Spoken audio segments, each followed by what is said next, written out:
I'm Sheila. This is Life on Turkey Lane. I'm so glad you're here. And today, over the weekend, I have picked me up this is supposed to be like a homegrown tomato from one of the Amish stores. Most likely it's a hothouse tomato, but I am hankering for a tomato sandwich. And in order for me to get my tomato sandwich, I bought me a fresh loaf of white bread. I'm telling you, a tomato sandwich is summertime heaven. I've been really wanting a tomato sandwich. Do you guys like tomato sandwiches? I love them. They're my summertime favorite. And so, but in order for me to have my tomato sandwich, I'm gonna have to have me some mayonnaise. And I don't have any mayonnaise in the fridge right now, so I'm gonna show you how to make your own mayonnaise. It takes just a few seconds, and I guarantee you, once you learn how to make your own mayonnaise, you will probably never want to buy mayonnaise again. It is so easy, so quick, and it just takes a few ingredients, and yeah, and it's good. It's really good. And besides that, you can control the ingredients you put into it. You know, when you buy mayonnaise or Miracle Whip at the store, whatever brand you like, the oils they use in it are like vegetable oils and things that are very inflammatory and stuff. But if you make your own mayonnaise, you can decide what oil you want to use for it. And so, I'm going to aim you down here, and I'm going to show you how you can make your own mayonnaise. Okay, now you just need a couple of things. The first thing you're going to need is a big old fat egg, okay? And I'm going to use a large egg. If you only have small eggs, use 2 small eggs. But get yourself, you know, some eggs, okay? And then the next ingredient, and one of your most important ingredients, is the oil that you're going to use. Now, if you don't mind using your own vegetable oil, canola oil, whatever your favorite, go ahead and by all means use that. I'm going to use avocado oil, and I think I'm probably going to have to add a little bit of olive oil with it because I don't think I have enough avocado oil left to make a full batch of mayonnaise. But this is what I usually use, is just a good quality avocado oil. It's got a neutral flavor, and so I like to use it generally instead of olive oil because olive oil can sometimes have a little bit of a bite to it. So yeah, so get yourself some good oil. And then you're going to need just a little bit of mustard. And I've got this Grey Poupon here that I've been using. I like it. But you can use just a plain yellow mustard. It's fine. Okay? And then you're going to need yourself some acid. I like to use fresh lemon. But if you don't have fresh lemon and you don't want to buy fresh lemon, just get yourself, you can use a lime, you can use white distilled vinegar, you can use apple cider vinegar, you can use red wine vinegar, but just a source of acid, okay? And then the last and final ingredient you're going to need is just a little dash of salt. So really, very few ingredients, very basic ingredients that you probably already have in your pantry. So let's get to making our mayonnaise. Super easy. The only tool that you will need really in the kitchen to do this is a stick blender. And I think just about everybody nowadays has a stick blender. If you don't, you can use a like a food processor or just a KitchenAid mixer. You can even use probably a hand beater, okay? This makes it super quick and easy. And if you use kind of like a hand beater or whatever, you're going to have to mix it in a bowl. And the way I mix mine is right in the jar. So this is super easy. It goes super quick and it's super tasty.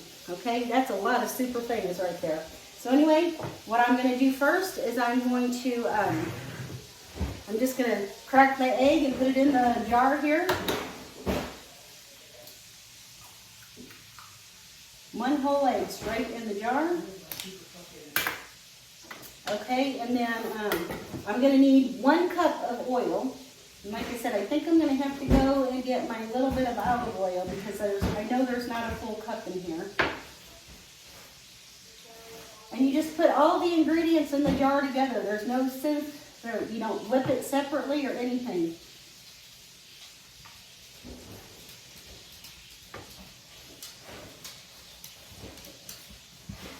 And the nice thing about using a mason jar is on the side of your mason jar, whether you're using a pint-sized jar like I am, or a size jar, is it's got measurements on the side. And it will tell you when you're at your 1 cup level. I'm gonna get my olive oil and I'll be right back.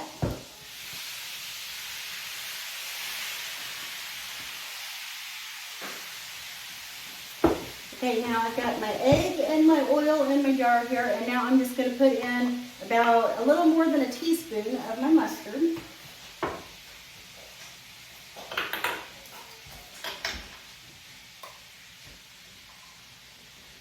Just a nice heaping teaspoon, maybe a teaspoon and a half. I like mine to have a little bit of tanginess to it. Okay, and then I'm going to need 1 tablespoon of lemon juice or vinegar or whatever acid you're going to be using. You're going to need 1 tablespoon of that.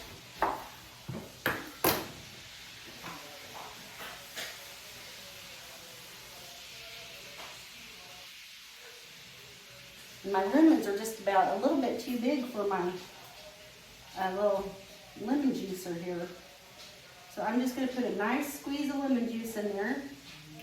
Just straight in the jar. I don't have to really measure it out. Okay. I like the fresh lemon because it's just a nice burst of freshness. And then the last ingredient that we're going to need is our about a ½ teaspoon of salt. Don't skip this because you need the salt. Salt adds flavor, it adds seasoning. Okay? And then I'm going to get you down here and show you how this goes. And you're just going to put your immersion blender all the way down in the bottom of the jar. Sink it on the bottom here. And then you push your little button. Hold it on the bottom. Now this is going to be noisy, but I'm going to just explain to you how you do it.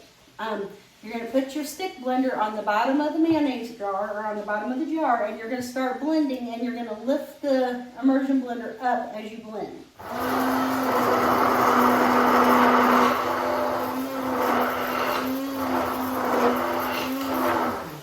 And all you need to do is blend for just, less than a minute, 30 seconds maybe.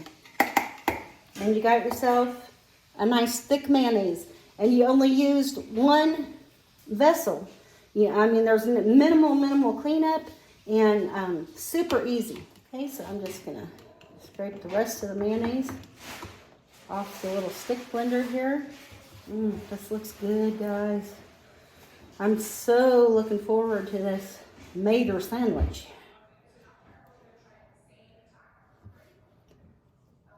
I'm gonna get every last little bit of that I can get. And pretty much this is about all there is to clean up. And so, look at that. Pure mayonnaise. So good. The best you'll ever taste. Yeah.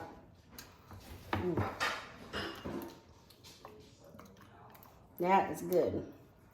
Now, I did have to use some olive oil in here, and I don't really love olive oil in my mayonnaise, but this is good stuff. And look at that. Nice, good, creamy mayonnaise. Okay, so now I'm going to make my tomato sandwich. Okay, I got my 2 pieces of fresh white bread. I like me some fresh and spongy white bread, don't you guys? Okay, and so now what I'm going to do is I'm going to put me a dollop of my mayonnaise on my bread here. Doesn't that look good? That looks so good. Okay, and now I'm going to need my slices of tomato. And I'm going to slice my tomato. I'm going to cut off the little bottom piece right there.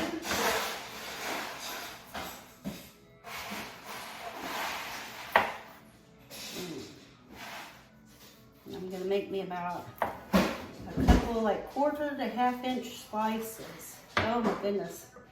That looks so good. Doesn't that look good, y'all? Oh, that sliced tomato. I'm going to put it right there on the middle of my sandwich. And my bread, and I think I'm going to go ahead and use 2 slices of tomato, make it extra juicy. There y'all. There you go. Doesn't that look good? Oh, looks so good.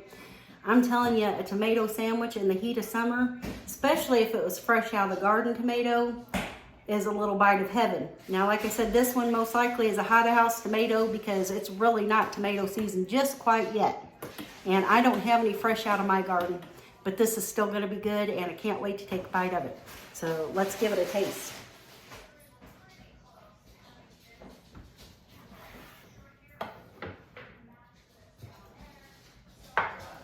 Okay guys, got my sandwich here. Doesn't that look good in there?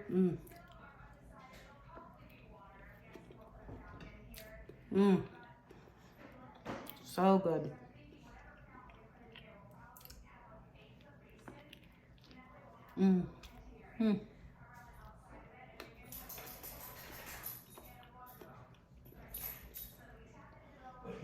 Oh yeah. That's a good bite. Guys, I hope you will try making your own mayonnaise. I'm convinced that once you make your own mayonnaise for the first time, you're not going to go back to store-bought.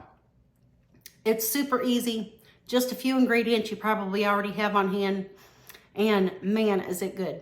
So give this recipe a try. I thank you for joining me here at Life on Turkey Lane today. And I'm going to go enjoy this sandwich. So have a good one, and I'll see you next time. Bye, y'all.